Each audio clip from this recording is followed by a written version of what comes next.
La location Airbnb est-elle possible si le DPE est mauvais? Je me pose la question, Nono. Eh ben, très bonne question. Depuis le 1er janvier 2023, les passoires thermiques sont montrées du doigt. Eh oui, interdiction de mettre à la location les biens pour lesquels le diagnostic de performance énergétique, le DPE, est classé en G. En 2028, les biens classés F et en 2034, ce sera le tour des biens classés en E. Ça m'a l'air simple tout ça. Mais bon, qu'en est-il pour les biens loués en Airbnb? Eh bien, on vous dit tout ça juste après ça.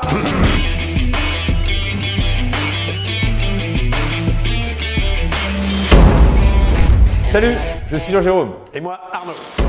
Bienvenue sur notre chaîne Plus-Value Immobilière, le meilleur endroit pour vendre mieux votre bien immobilier et économiser votre temps et votre argent. Alors, cette nouvelle loi sur les DPE, on est bien placé pour en parler. Eh oui, puisque ça fait plus de 20 ans que nous sommes dans l'immobilier et les expertises, on les a vues naître. Eh bien justement, dans cette vidéo, on vous parle de cette loi et de ce que cela implique. Alors en 1, c'est quoi cette nouvelle loi de janvier 2023? Eh oui. En 2, s'applique-t-elle aux locations Airbnb? That is the question. Et en 3, idéologie et réalité.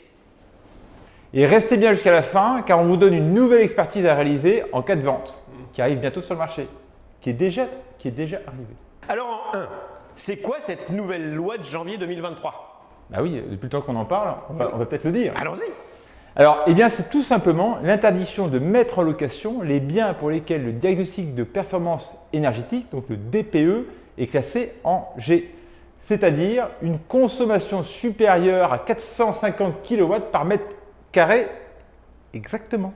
Ça en fait des chiffres tout ça. Et c'est pas fini.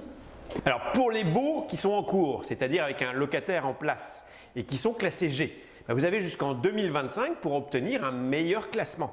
Parce qu'à partir du 1er janvier 2025, tous les biens classés en G seront exclus du marché locatif. Et malheureusement, ça ne va pas s'arrêter là, car en 2028, ça sera autour des biens classés en F, puis en 2034, les biens classés en E. Du coup, maintenant, quand vous louez, il faut indiquer le classement du DPE dans l'annonce et annexer le DPE complet à la signature au bail de location.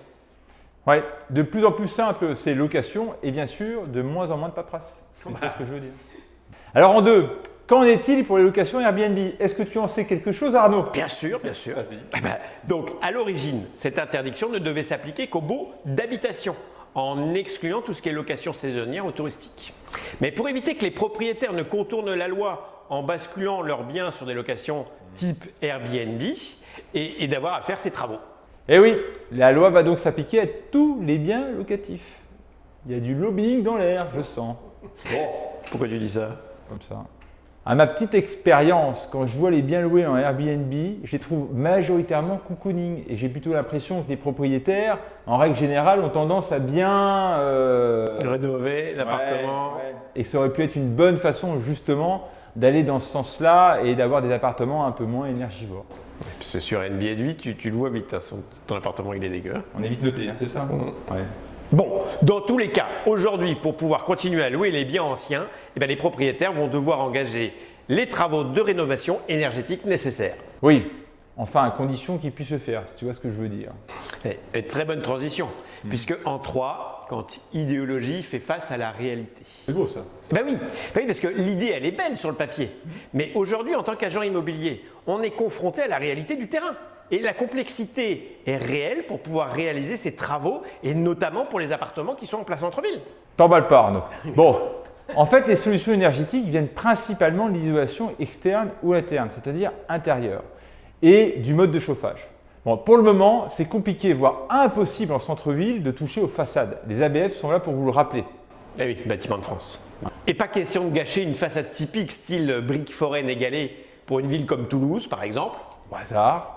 Et Dieu sait qu'en France, dans les grandes villes, des immeubles de cachet, on en a quelques-uns. Oui, c'est pas faux. Et pour ce qui est des autres immeubles moins charming, style années 60, années 70, il faudra faire passer la rénovation externe en AG.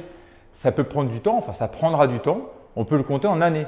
Car il faudra pour cela que ça soit voté par la majorité des copropriétaires et qu'ils puissent, qui plus est, payer. Alors oui, il existe aussi la possibilité d'isoler par l'intérieur. hein, qui semble donc être plus facilement applicable. Mais là aussi, on touchera dans certains cas au cachet de l'appartement, ces fameuses briques foraines égalées, nous concernant dans le sud-ouest. Et puis on touchera à coup sûr à la superficie habitable, en perdant quelques mètres carrés. Et vu le prix du mètre carré dans les grandes villes, ça risque d'en décourager un certain nombre. Bon, et pour ce qui est du chauffage, la solution qui semble être la plus simple et efficace, c'est la pompe à chaleur. La pompe à chaleur. La fameuse pompe à chaleur. On la voit sur les DPE. Hein? On ne la voit pas que sur les DPE, on la voit aussi bien dans le paysage urbain. Et oui, car elle va permettre de faire gagner en classement énergétique et confort. À condition, une fois n'est pas coutume, que cela soit autorisé par les ABF et par le syndic. Et vu les groupes externes qui poussent comme des champignons dans notre paysage urbain, je suis pas certain que tous les propriétaires demandent des accords. Oh, tu crois ce que je veux dire? Tu crois? Bah oui, parce que par peur d'un refus des ABF ou du syndic, forcément.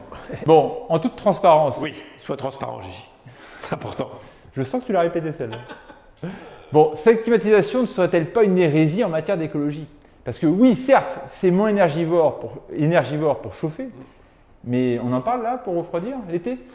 Ben, bien sûr. Bon, et on finirait bien avec le petit bonus du chauffage collectif installé dans certains immeubles anciens au fioul ou au gaz. Hein? Ben, là, pareil, ça risque d'être un peu douloureux pour se mettre d'accord pour retirer le chauffage collectif et mettre en place un chauffage individuel moins énergivore. Bon, voilà. En règle générale, on est plutôt de nature optimiste, voire très optimiste. Mais tout ce qu'on a constaté depuis l'entrée en vigueur de cette loi, c'est que le marché de la transaction dans l'ancien en centre-ville s'est quasiment arrêté.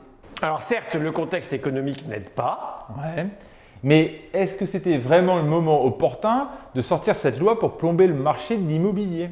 Bah oui, les acheteurs ne souhaitent plus acheter des appartements énergivores. Et les vendeurs propriétaires sont aujourd'hui coincés pour réaliser ces fameux travaux nécessaires. Bon alors en gros, pour résumer, depuis le 1er janvier 2023, vous n'avez plus le droit de louer si votre bien il est classé en G. C'est ça. Et pour les baux en cours, vous avez jusqu'au 1er janvier 2025. Vous laissez un petit peu de temps, mais après c'est mort. Hein. Ça fait 2 ans. En 2, ça s'applique à tous les biens Airbnb, enfin les locations de biens Airbnb compris.